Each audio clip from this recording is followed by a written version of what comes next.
Alright, guys, well, Space Jam: A New Legacy is upon us. It dropped, over the weekend, and I'm a little late to the party because it took me a couple days to drag my ass to sit down to watch it. Just because, you know, no big surprise here. I have a little bit of bias towards the first movie, and I want you to understand that that's exactly where I'm coming from on this review. Not that I let my bias skew it, because I can turn my mind. I'm the kind of person, as I've said in my past reviews. Hopefully, you know that about me by now. And if you're new to the channel, I'm not going to let a bias just skew me into hating something. I go into everything with an open mind, regardless of a bias.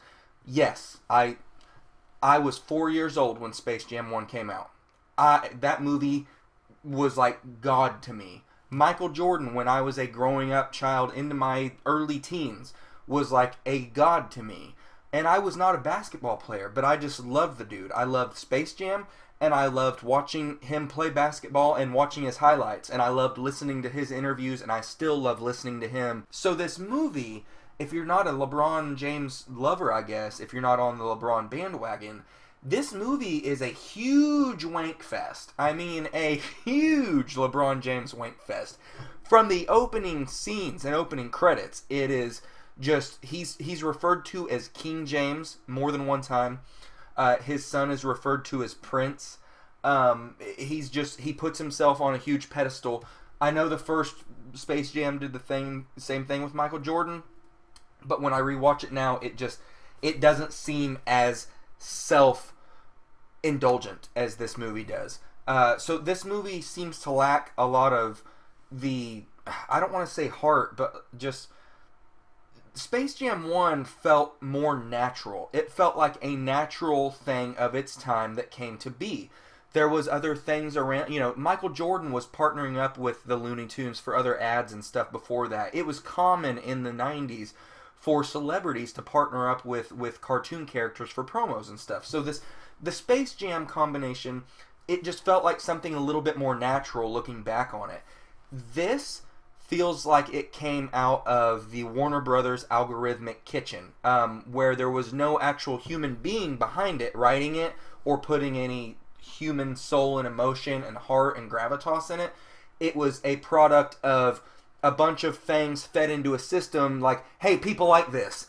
People like this too. People like all this shit. And then all the WB properties, they love all that too. It feels like all that was shoved in there, and then oh yeah, and here's LeBron James and his family story as well. And then it was just jumbled up into this huge, gigantic 2-hour movie, I guess, if you want to call it that, where they just throw everything at the wall they can, and whatever sticks you're supposed to be interested in and entertained by. And if you're not, well, fuck you, because we're already on to the next scene 30 seconds ago. Like, you missed the boat. If you're mad about a joke from 2 scenes ago, then you're 10 minutes behind, man.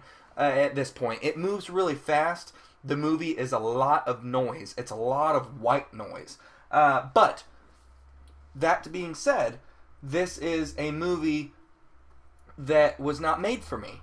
So the target audience for this, families and parents with children, which doesn't fit me at all. I don't have kids, and I don't ever babysit or anything.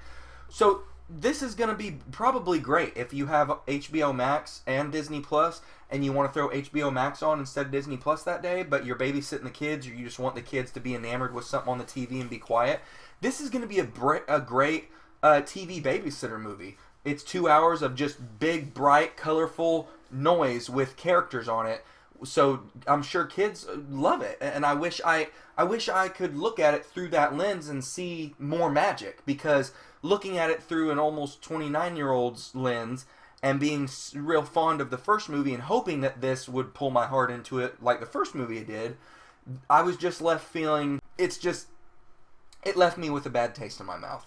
It was a hard movie for me to turn my critical brain off of and just shut up and enjoy, even though I can usually always do that.